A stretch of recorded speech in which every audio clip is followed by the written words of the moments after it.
दोस्तों आदाब अर्ज़, मैं अनीस अहमद खान हिंद वॉइस से आपसे मुखातिब हूँ।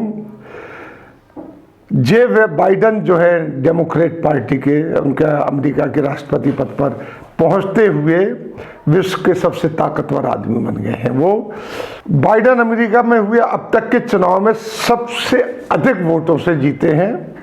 उन्हें अमेरिका के मुसलमानों ने, अमेरिकन जो मुस्लिम हैं, उन्होंने 69% वोट दिया, जो अपने आप में एक रिकॉर्ड है। और ट्रंप को पड़े हैं 13% वोट मुसलमानों के।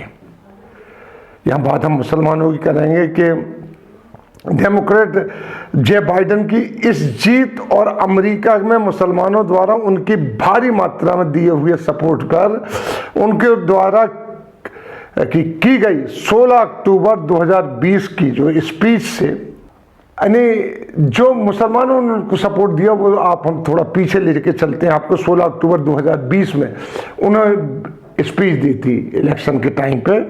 उसमें उनकी बाखूबी झलकता है कि उन्होंने कहा था, मुसलमानों का सपोर्ट उसमें बाखूबी झलकता है। उन्होंने कहा था कि वो जीतने के बाद मुसलमानों पर से बैन हटा लेंगे, सारे प्रतिबंधों को हटा लेंगे मुसलमानों से जो ट्रंप ने लगाए हैं। पिछले हफ्ते यानी रिजल्ट आने से कुछ दिन पहले उन्होंने अमेरिका के जो मुस्लिम एडवोकेट की एक सिविल राइट ऑर्गेनाइजेशन है, उसके वीडियो मैसेज दिया था उन्होंने उस पर। इसमें उन्होंने वादा किया था कि मेरी सरकार में मुसलमानों को हर स्तर पर काम करने की पूर्ण स्वतंत्रता होगी। वो खुल के मुसलमानों का सपोर्ट कर रही थी। उन्होंने ट्रंप जैसा नहीं किया। ट्रंप ने बैन कर दिया था मुसलमानों को, आगे बताएंगे कितना, कैसे, किन किन बातों पे बैन किया था। इस तरीके से कई पार्शलिटी चलने लगी थी। उसकी अपनी जो चीज़ थी ट्रंप की, वो मुस्लिम विरोधी हर जगह झलकती थी। वो तो यहाँ तक कहते थे कि हम वाइट ही अमेरिका में होना चाहिए, जो भी वाइट से ब्लैक हैं, ब्लैक वो गेरुआ रंग को भी ब्लैक मानते हैं, उनको अमेरिका से बाहर कर देना चाहिए। लेकिन बाइडन शुरू से ही कह रहे हैं कि हम उन पर से मुसलमानों से बैन हटा लेंगे, उनको हर स्तर पर हम अपने सरकार में शामिल करेंगे। उन्होंने कहा था कि मैं पहले दिन ही ट्रंप द्वारा मुसलमानों पर लगाए गए गैर संवैधानिक प्रतिबंधों को ख़त्म कर दूंगा जब कुर्सी में बैठेंगे उसी दिन से। तो मुसलमानों ने उनको जम के सपोर्ट किया। मेरी सरकार नफरत की राजनीति के खिलाफ रेजोल्यूशन लेके आएगी। ट्रंप के दौरे में अमेरिका के मुसलमानों के खिलाफ नफरत से काफ़ी इजाफा हुआ है, बिल्कुल भारत जैसा। कहने में मैं हिचकूंगा नहीं, इस तरीके से भारत में एक ख़ास विचार की सरकार जब से आई है, जब से मुसलमानों के लिए उनका जीना मुहाल सा कर दिया है। इतनी चीज़ें करते, कभी लव जिहाद, कभी कुछ, कभी कुछ, कभी उनकी मस्जिदों में जाके हनुमान चालीसा पढ़ना, ये सब शुरू कर दिया उन्होंने। अब कहते तो हैं कि दंगे नहीं हुए, दंगों से बड़ी ख़तरनाक चीज़ें हो रही हैं कि खामोखा इल्ज़ाम लगा के गिरफ्तार कर दिए, CANRC में गिरफ्तार करके जेलों में डाल दिया किसी को भी। ट्रंप ने 2017 में Iran, Iraq, Libya, Somalia, Sudan, Yemen जैसी मुस्लिम जो राष्ट्र थे, उनके नागरिकों को अमेरिका में प्रतिबंध ही कर दिया था, यानी घुस ही नहीं सकते हैं। इसके ऊपर बड़ा हंगामा हुआ था।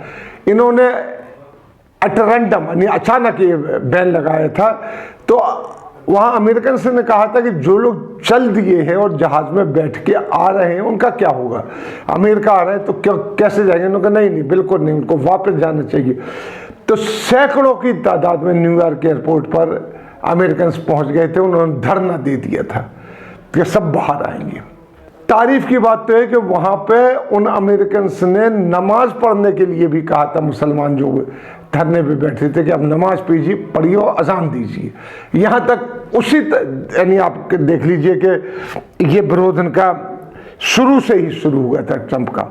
और ट्रंप की नफरत की जो आंधी थी 2017 से ही चलना शुरू हो गई थी। जनवरी 2020 में इसमें ट्रंप 6 और राष्ट्रों को शामिल कर दिया था, मुस्लिम राष्ट्रों को, कि इनके लोग भी अमेरिका के अंदर नहीं आएंगे, जिनमें नाइजीरिया, म्यांमार के जो रोहिंग्या मुसलमान हैं, और एरिट्रेनिया और क्रिस्टीनिया, ये कंट्री है, इनको उन्होंने कहा था कि इनको इनके लोग वाग नहीं आना चाहिए। सारे के सारे मुस्लिम डोमिनेटेड कंट्रीज हैं।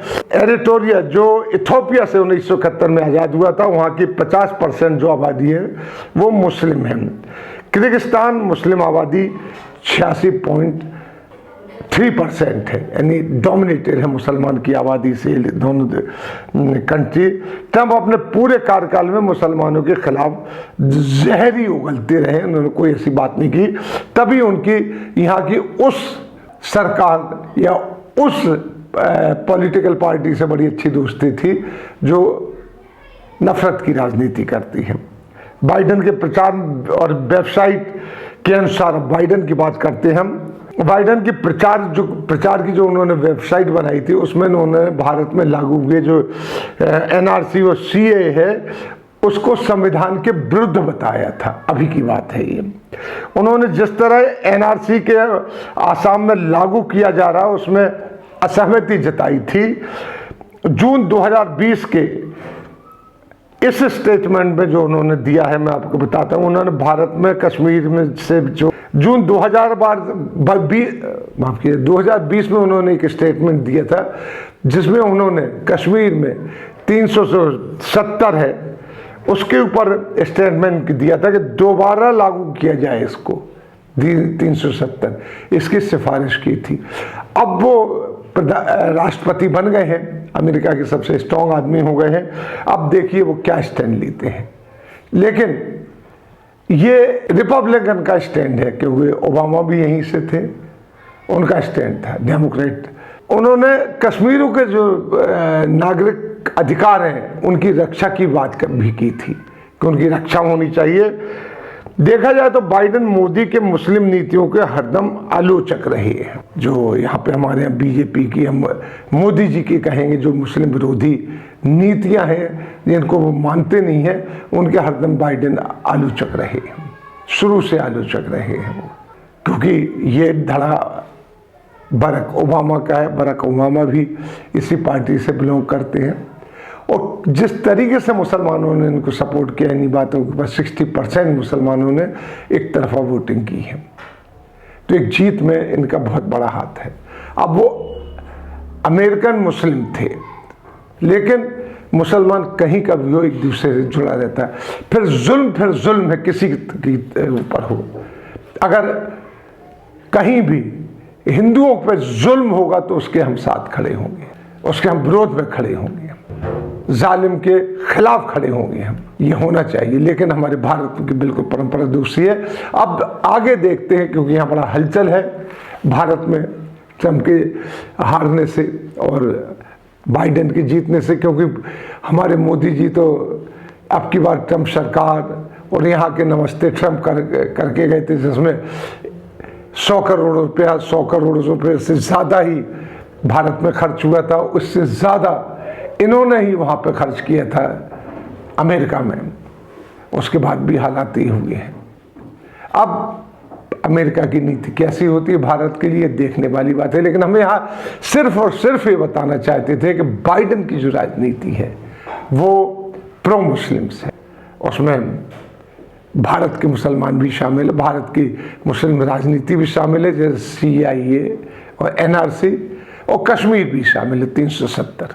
अब आगे देखते क्या होता है। इसी के साथ हम आपसे लेते हैं विदा। अगले में फिर हाजिर होंगे, तब तक दीजिए हमें इजाज़त।